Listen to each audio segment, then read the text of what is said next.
nongeye kubasuhuza rwose bakunzi ba Soma Rwanda TV. Ni ikiganiro mugezweho na Steven Rwanda, ikiganiro nimenya byinshi.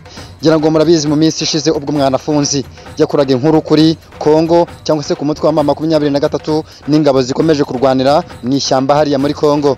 Mwanafunzi nta bindi bihembo yahawe kubera ko leta ya Kongo ifatanyije na Felix Tshisekedi barifashe barangije bafunga urubuga rwa Mwanafunzi rwa YouTube rwamwinjirizaga akayabo k'amafaranga menshi cyane.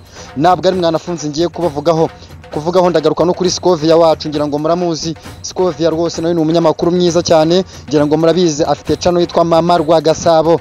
Mama Rwagasabo ni channel yinjizaga agatubutse, nawe uyu munsi nta n'igiceri cy'ijana ari kwinjiza. Tugiye kuvuga kuri Rocky Kimomo, ubu ngubu we byamucanze ubwo bamaraga kumukubita igihano, ubu rwose yese yambuka yigira muri Amerika. Muri Amerika ni igihugu cyiza cyane, ubu ngubu ari mu mujyi mwiza cyane, umujyi w'amahoro, umujyi utarimwo intambara, umujyi urimo umutekano. Rocky Kimomo nkuko mubireba kuri iyi foto hano ngiye kubereka rwose, kuko tiryiza cyane, ku nshongo nziza, ku gakapu karimo mashini ye nziza cyane ndetse na telefone ihenze. Rocky yabagiye gukora iki muri Amerika? Ese yabagiye gusobanura filime? Ese yabagiye gukina yo filime muri Hollywood nkuko yajyaga bitubwira ngo yigira muri Amerika akazana filime? Ntabwo Rocky yigeze ajya muri Amerika. N'ubwa mbere rwose uyu mugabo wacu agiye muri Amerika, kubera ko mu buzima bwe bwose yakunze gukorera mu gihugu cy'u Rwanda ndetse agikoreramo imirimo myinshi cyane, imirimo itangaje. Ngira ngo murabizi ubwo Yanga yamaraga gupfa, ngira ngo murabizi Yanga ni umwami wagasobanuye. Yanga amaje gupfa haje umwana muto cyane, umwana witwa Rocky, yaje afite inzara ashonje, araza aho yatangiye akorera ibihumbi 30 ku kwezi. Uyu munsi tuvugana Rocky yari afite YouTube yitwa Rocky Entertainment, ni YouTube nziza cyane yari kumwinjiza akayabo k'amafaranga agira muri miliyoni 70 z'amafaranga y'u Rwanda. Aya mafaranga angana n'ibihumbi 38 n'amafaranga 500 y'amadolari. Rocky Kimomo rero ni igihano yahawe mu minsi 3 ishize.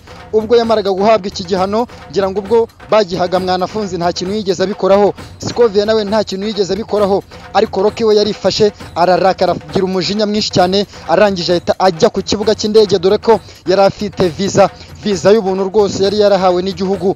Ubwo yamaraga kubona icyo gihano, Rocky yahise yurira indege bidatinze yisanze muri New York, nkuko ndi kubibereka kuri aya mashusho hejuru hariya rwose.